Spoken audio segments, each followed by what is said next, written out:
और जिन जिन आत्माओं को परमेश्वर ने अध्यात्म के रंग में रंग दिया है भाई और बहनों, उनकी परीक्षा होगी। परीक्षा होगी, फिर छटनी होगी, छटनी। और यह हमेशा से होती आई है। उदाहरण के लिए गुरुदेव हमें समझाते हैं कि बच्चा स्कूल में जाता है, 7वीं 8वीं 10वीं में पढ़ता है, और साल भर तक टीचर उसको पढ़ाता है, बच्चा पढ़ता है, टीचर बार बार कोर्स को रिवीजन करवाता है,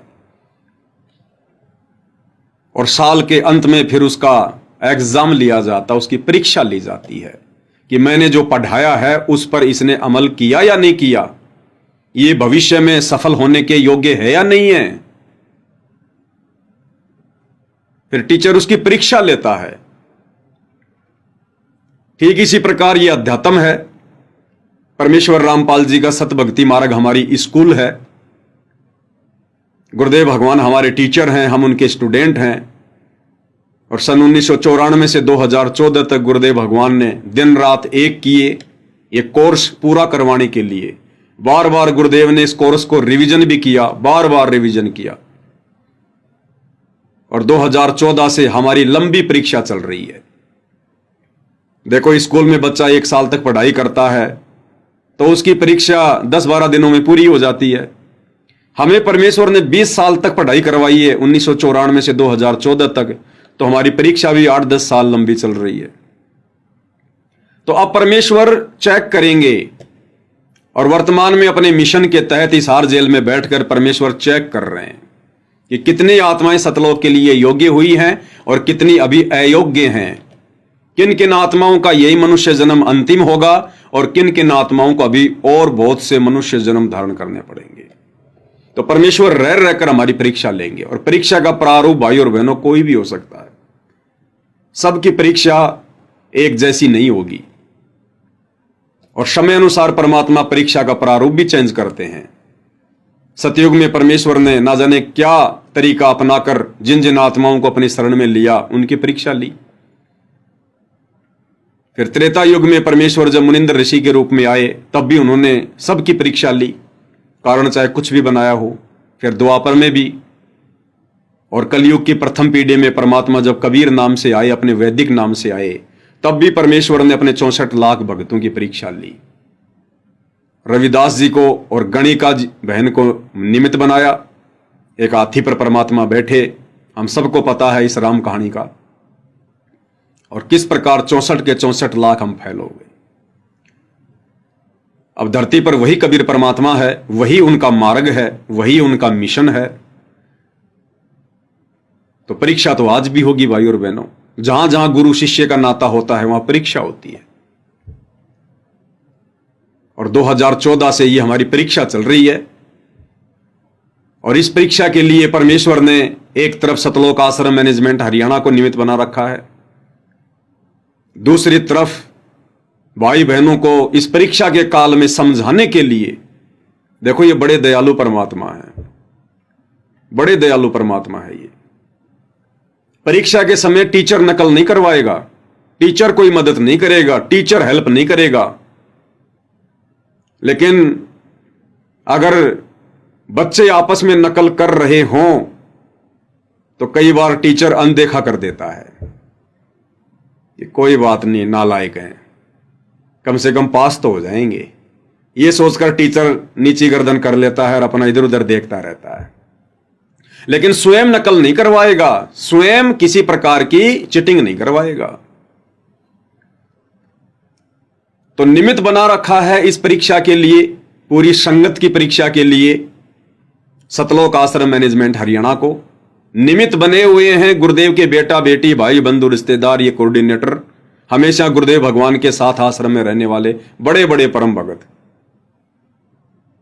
क्योंकि ये लोग मर्यादा में रहे नहीं, गुरु को इन्होंने मानुष माना, परमात्मा की दृष्टि से देखा नहीं, भक्ति इनकी बनी नहीं, डर इन्हें कोई था नहीं, मर्यादाओं में ये है नहीं, काल का दाव लग गया। और काल ने इनके माध्यम से इस परीक्षा के काल में सारे भक्ति विरुद्ध कर्म करवा डाले। तो इनको निमित्त बनाया गुरुदेव ने वर्तमान समय में परीक्षा के लिए कि ये कुकर्म करते चले जाएंगे। ये कुकर्म करने वाले तो होंगे 10, 20, 50, 100, और बाकी जो लाखों की संगत है उन भक्तों की परीक्षा हो जाएगी कि उन्होंने मेरे से क्या सीखा, 20 साल से क्या सीखा, सत्संग सुन सुन के क्या सीखा, गुरुदेव ने कौन से कर्म करने के लिए बताया है और कौन से कर्म ना करने के लिए बताया है। किन भक्ति विरुद्ध कुकर्मों को करने से हमारी भक्ति बर्बाद होगी और किन अच्छे कर्मों को करने से गुरुजी प्रसन्न होंगे। तो यह परीक्षा 2014 से चल रही है और दास को परमेश्वर ने निमित्त बना दिया, थोड़ी बहुत हल्की फुल्की इस परीक्षा के समय में अपने बच्चों की हेल्प करने के लिए, मदद करने के लिए, चिटिंग करवाने वाली। तो दास हल्की फुल्की चिटिंग करवा रहा है भाई और बहनों साथ संगति के माध्यम से, ताकि धक्का सा लग जाए और अगली कक्षाओं में पहुंच जाए। तो ये परीक्षा भाई और बहनों सबकी होगी। कोई ये ना सोचे कि मेरी नहीं होगी, मैं तो छोटा भगत हूं, कोई समझे मैं तो मोटा भगत हूं। छोटा यानी नया और मोटा यानी बहुत पुराना।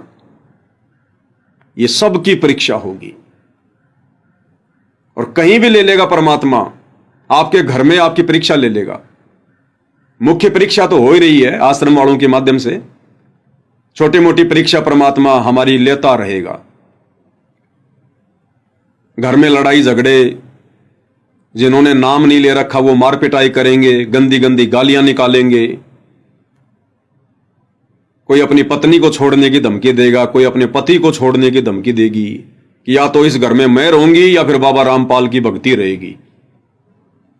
किसी के सास ससुर दुखी करेंगे, किसी के माता पिता दुखी करेंगे, या माता पिता को कोई बेटा बेटी दुखी करेंगे कि बुढ़ापे में तुम्हारी बुद्धि खराब हो गई है, देवी देवताओं को छोड़कर बाबा रामपाल की भक्ति पे लग गए, क्या रखा है इसमें, दुनिया भी तो मंदिरों में जा रही है, ये कोई नए हैं क्या। पता नहीं क्या क्या कहेंगे, क्या क्या बताएंगे बिना ज्ञान के, उन बेचारों को पता भी तो नहीं है। तो भाई और बहनों परीक्षा सबकी होगी, परीक्षा चल रही है और परीक्षा के समय में बहुत ज्यादा ध्यान लगाकर, हर तरफ जागरूक रहकर, सचेत रहकर अपना कार्य करना होता है। इस दास की भी परीक्षा चल रही है और दास की परीक्षा क्या है आप सब भाई बहनों को पता है। परमेश्वर ने अपने सत मिशन के लिए दास को निमित्त बनाया है। मुझ जैसे नीच प्राणी को परमेश्वर ने खड़ा किया है। यह मेरा कोई परम सौभाग्य है, मेरी कोई युगों युगों की भक्ति का कोई अच्छा कोई संस्कार है जो परमेश्वर ने वर्तमान में दास को थोड़ी बहुत सद्बुद्धि देकर खड़ा कर रखा है। और परमात्मा जिस आत्मा को अपने विशेष कार्य के लिए खड़ा करते हैं, निमित्त बनाते हैं, भाई और बहनों, सबसे जो कठिन परीक्षा है उसी आत्मा की होती है, उसी की। और आप भाई बहन देख रहे होंगे 2014 से जब से बरवाला कांड हुआ है, एक मुकदमा इन्होंने सतलोक आश्रम मैनेजमेंट वालों ने, गुरुदेव के परिवार वालों ने एक झूठा मुकदमा 420 का इन्होंने हिसार में मेरे ऊपर लगवाई रखा है। 2.5 महीने दास हिसार की जेल में रह के आया था और हर प्रकार से ये लोग मार पिटाई भी दास के साथ में कर चुके हैं। इनका तो टारगेट था कि इसको जड़ से समाप्त कर दिया जाए, लेकिन भाई सतगुरु ने खड़ा कर रखा है तो रक्षक भी सतगुरु ही है। बाकी सात संगतियों में आके लड़ाई झगड़ा करना, मार पिटाई करना, गाली गलौज करना, हर प्रकार से दुखी करना, उसकी तो कोई सीमा ही नहीं है। इतने से भी काम नहीं चला तो फिर इन्होंने एक और झूठा मुकदमा मेरे ऊपर हरियाणा के बहादुरगढ़ में लगा दिया, धार्मिक भावना भड़काने का झूठा मुकदमा। ये दास की परीक्षाएं चल रही हैं भाई और बहनों।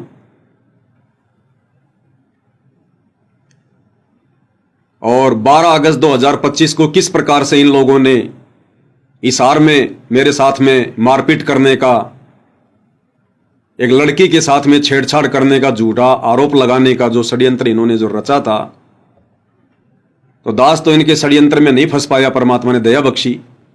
लेकिन 2 भाई जो जयपुर से मेरे साथ गए थे, मनोज दास जी, मुकेश दास जी, उनकी इन सतलोक आश्रम वालों ने, चांद राठी ने जो कि सतलोक आश्रम का मीडिया प्रभारी है, उसने बसंत सैनी को भेजा। बसंत सैनी जो सतलोक आश्रमों में पाठ करता है, सन 2000 में जिसने गुरुदेव से उपदेश लिया था, जो भक्तों को सार नाम दिलवाता है, वो बसंत सैनी अपने 10-15 साथियों के साथ में हिसार आया। और किस प्रकार से आपने सीसीटीवी फुटेज में देखा, ये लोग भगत होकर किस प्रकार जानवरों की तरह अपने ही गुरु भाइयों को मार रहे थे। तो ये परीक्षा चल रही है भाइयों और बहनों, उनकी भी और हमारी भी। और दास के ऊपर बहादुरगढ़ में झूठा मुकदमा लगवाया, जिसमें दास परसों निकला था। परसों मुझे कोर्ट में हाजिर होना था मजिस्ट्रेट के सामने। तो दास के पास थाने से फोन आया, दास चला गया और मजिस्ट्रेट के सामने दास को पेश किया गया। परमात्मा ने रजा बख्शी। दास ने उसी समय वकील करके अपनी जमानत लगवा दी और परमात्मा ने दास की जमानत अर्जी स्वीकार करवा दी। और दास फिलहाल जमानत पर बाहर है। कल रात को 12 बजे दास घर पहुंचा था। रास्ते में दास ने एक छोटा सा लाइव भी बनाया था भाई बहनों को सूचना देने के लिए। अब दास की तारीखें पड़ती रहेंगी। हिसार में भी तारीखें पड़ रही हैं, अब बहादुरगढ़ में भी तारीखें शुरू हो जाएंगी। तो ये दास की परीक्षा चल रही है भाई और बहनों। परमात्मा कहते हैं सत ना छोड़े सूरमा और शत छोड़े पत जाए और सत के बांधे लक्ष्मी फेर मिलेगी आए। सत ना छोड़े सूरमा, सत यानी सतमार्ग, सच्चाई का रास्ता। जो परमात्मा के सूरमा होते हैं, युगों युगों के माल होते हैं, वो सच का रास्ता नहीं छोड़ते जब उनको समझ में आ जाती है ये बात। और सत छोड़ दिया तो सारा धर्म भ्रष्ट हो जाएगा। सत छोड़े पत जाए यानी उसकी सारी भक्ति कमाई नष्ट। और अगर सत्य पे डटा रहा, सत्य के बांधे लक्ष्मी फेर मिलेगी आए। अगर वो सत्य पे डटा रहा, उस परीक्षा के समय में ज्ञान को आधार बनाकर गुरु पर विश्वास करके टिका रहा, तो कहते हैं वही दिन उसके फिर आ जाएंगे। वो थोड़े समय के लिए एक झकझोल है। बुरा समय हर किसी का निकल जाता है, हर किसी का। वैसे भी जो व्यक्ति सतगुरु की शरण में नहीं है, उस व्यक्ति पर भी बुरा समय आता है। और वो व्यक्ति यदि धैर्य रखता है, थोड़ी समझदारी से काम लेता है, तो बुरा समय उसका भी टलता है भाई और बहनों। हर रात्रि के बाद एक सवेरा होता है, धूप के बाद छांव भी आती है।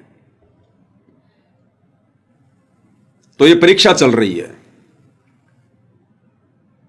और क्या परीक्षा है कि परमेश्वर ने दास को खड़ा किया सच बताने के लिए, सच कहने के लिए।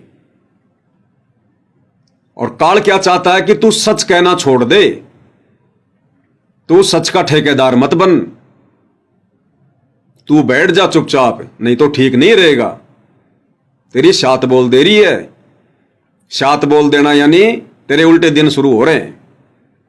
तो काल भय उत्पन्न करेगा, डर पैदा करेगा। काल का तो काम ही है, और तो कुछ कर नहीं सकता, वो डर पैदा करेगा। तो गुरुदेव भगवान ने सत मिशन के लिए दास को निमित्त बना रखा है, दास को खड़ा कर रखा है। एक दास को परमात्मा ने छोटी सी सेवा दे रखी है, परमात्मा को दास ने टुकड़े डाल रखे हैं। दास की ये बात समझ में आ गई परमेश्वर जी के आशीर्वाद से। अब काल को ये पसंद नहीं आ रहा, तो काल क्या करेगा? वो अपनी आत्माओं को प्रेरित करेगा कि भैया इसको रोको, मेरे दूतों, मैंने तुम्हें जिस कार्य के लिए निमित्त बनाया है तुम कर क्या रहे हो? तो काल ने प्रेरित किया सतलोक आश्रम मैनेजमेंट हरियाणा को, गुरुदेव के बेटा बेटी भाई बंधु रिश्तेदारों को। ये लोग दास को रोकने का प्रयास कर रहे हैं, काल प्रेरणा से डराने का प्रयास कर रहे हैं कि पवन दास की क्या औकात है, हमने अच्छे अच्छे ठीक कर दिया आज से पहले, और इसके ऊपर झूठे मुकदमे लगाओ, 5-10 हरियाणा में लगाओ, हरियाणा में, क्योंकि ये लोग हरियाणा में बैठे हैं सारे के सारे। और फिर जाएगा कहां? तारीखों पर यही तो आएगा। या तो ये डर जाएगा, घबरा जाएगा, बैठ जाएगा कि भैया मेरे ऊपर मुकदमा लगा दिया, या तो ये डर के हाथ पैर जोड़ लेगा, अपनी गलती मांग लेगा, कॉम्प्रोमाइज कर लेगा। फिर हम इसके नाम का पीला पर्चा निकाल देंगे कि पवन दास ने अपनी सारी गलतियां स्वीकार कर ली हैं, पवन दास को अब माफ किया जाता है। नहीं मानेगा तो फिर ये जाएगा कहां, तारीखों पे तो आएगा, और तारीखों पे आएगा तो फिर इसको ढंग से संवारेंगे, फिर इसकी लठों से स्वागत करेंगे, तो फिर इसके जब हाथ गोड़े तोड़ देंगे फिर ये मान जाएगा, फिर क्या करेगा, फिर कहां जाएगा, डर जाएगा। तो दास को लेकिन थोड़ा सा समझ में आ गया। समझ में क्यों आया? गुरु जी के ज्ञान से, परमात्मा के विधान से,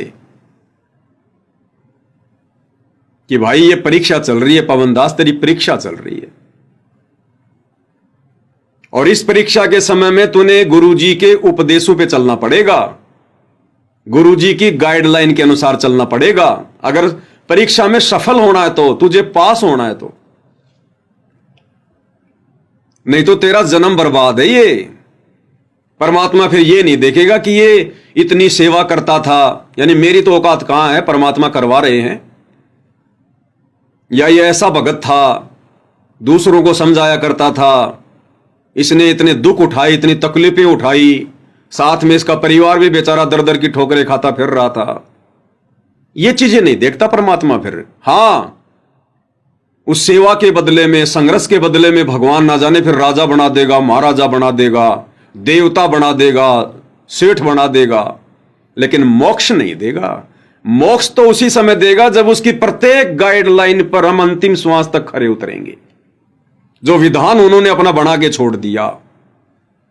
जैसे परमात्मा ने विधान बना दिया एक किसान के लिए कि गेहूं के बीज को तू इस प्रकार से जमीन में इतना इंच नीचे डालेगा, और इस विधि से जब तू इसमें पानी देगा, इसकी सार संभाल करेगा, तो ये पौधा बनेगा, तब इस गेहूं को तू खाएगा और जीवित रहेगा, नहीं तो भूखा मरेगा, भूखा।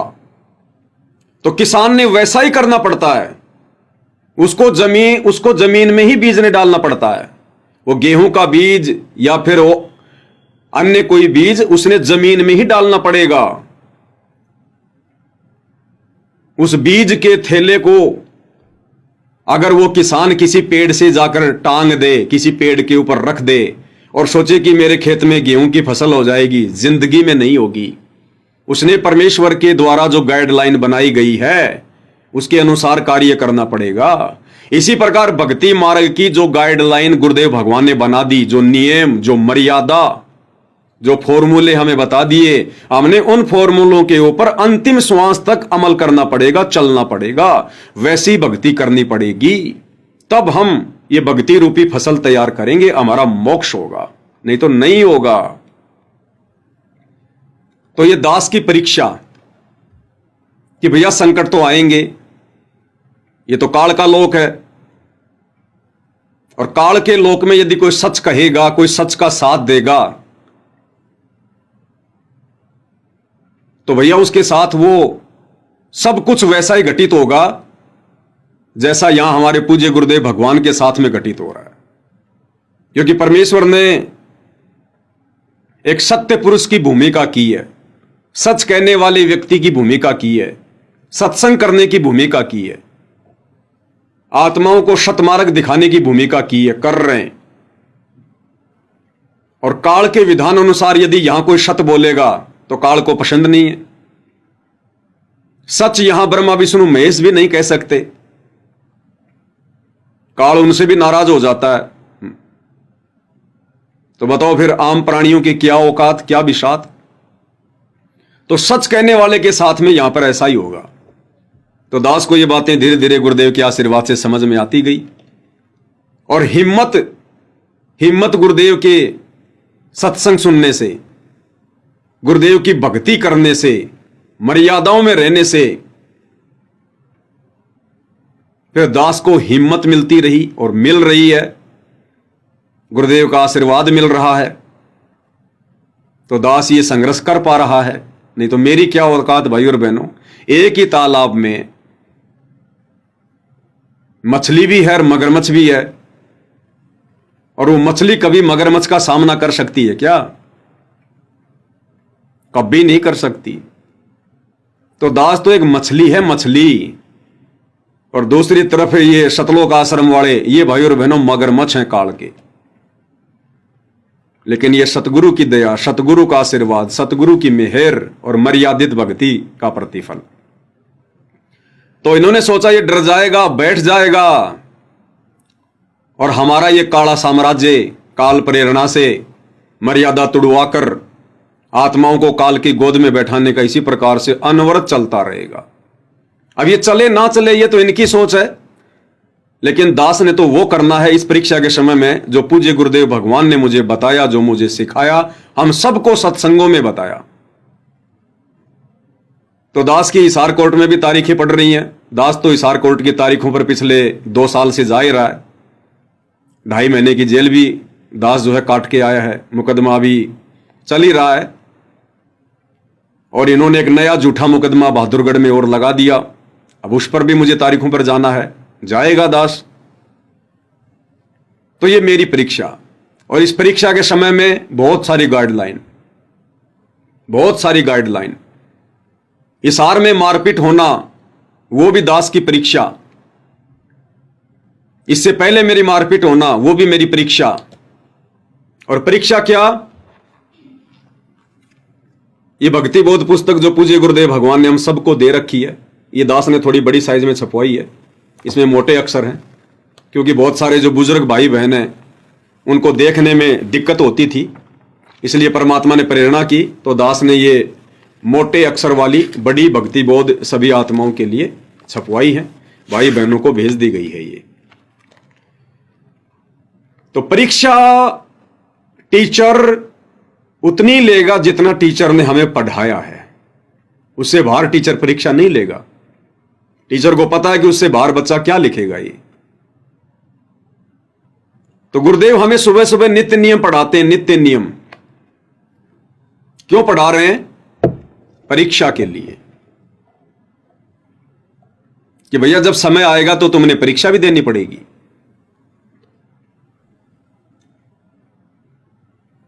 परमेश्वर ने छांट छांट के वाणियां इसके अंदर लिखी हैं, छांट छांट के वाणियां। कबीर सागर से छांट छांट के, इतना मोटा है कबीर सागर, इतना मोटा, लगभग 1800 पेज का।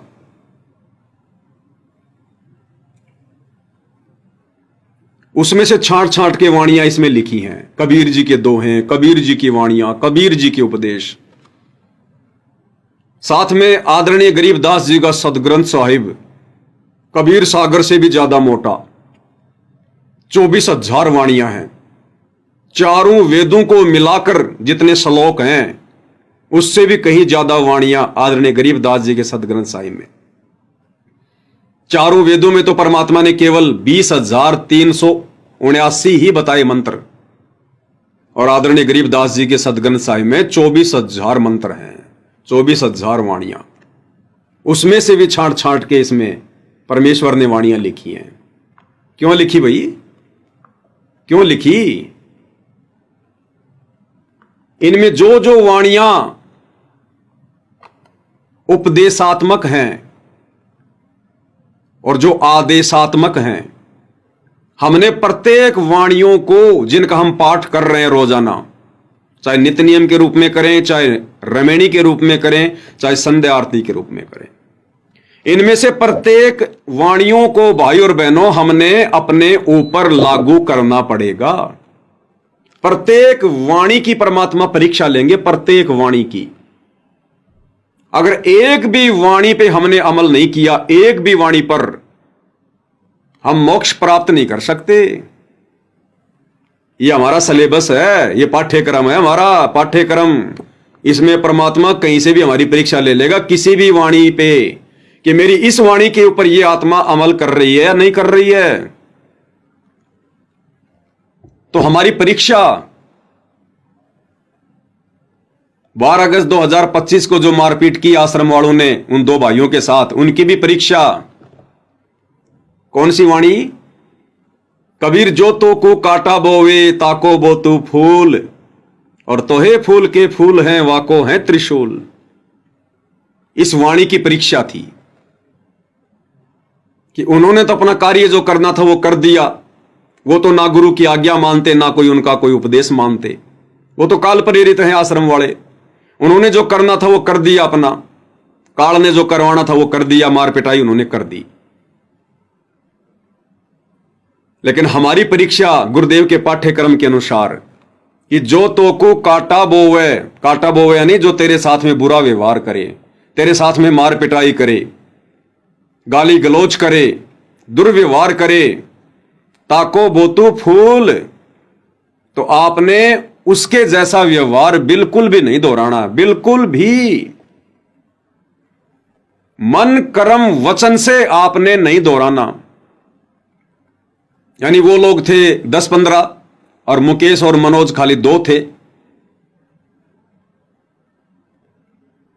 अगर ज्यादा भगत भी होते तो भी परमात्मा कह रहे हैं कि आपने उनके जैसा व्यवहार नहीं करना। उन्होंने चाहे आपके 20 मारी हैं, चाहे 50 मारी हैं,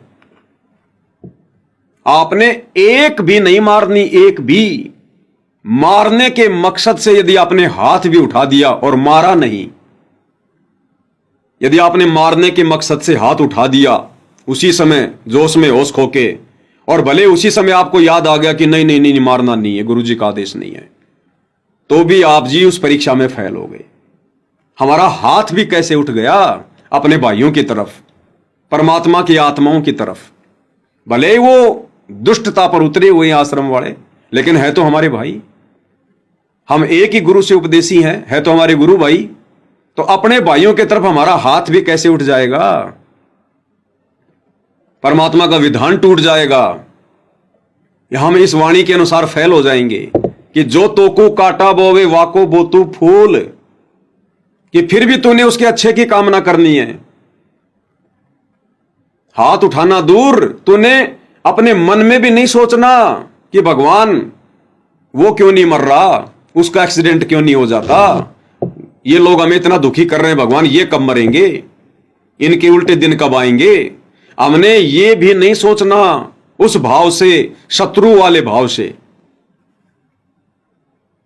हमने केवल अपना भाई समझना है कि कोई बात नहीं, हो सकता है जो भूमिका उस दिन चांद राठी ने निभाई, जो भूमिका उस दिन बसंत सैनी ने निभाई, जो भूमिका उस दिन दूसरे उन भ्रमित भाई बहनों ने निभाई, या आज से पहले ये जो मार पिटाई हमारे साथ में जो करके ये लोग गए हैं, उस समय इन्होंने जो जो भूमिका निभाई, तो ये नादान हैं।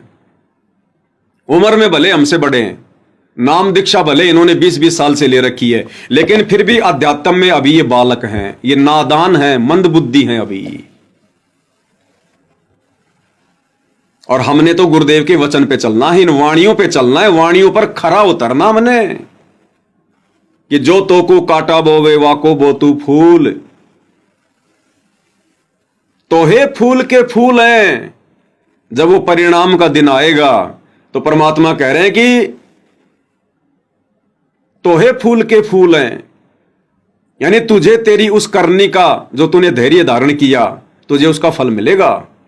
और वाको है त्रिशूल, और उसने जो कुकर्म किया है परमात्मा का विधान तोड़ के, इन वाणियों को तोड़ के, वाको है त्रिशूल, यानी उसको 3 गुना ज्यादा दंड मिलेगा, 3 गुना ज्यादा दंड, त्रिशूल। ये विधान है परमात्मा का।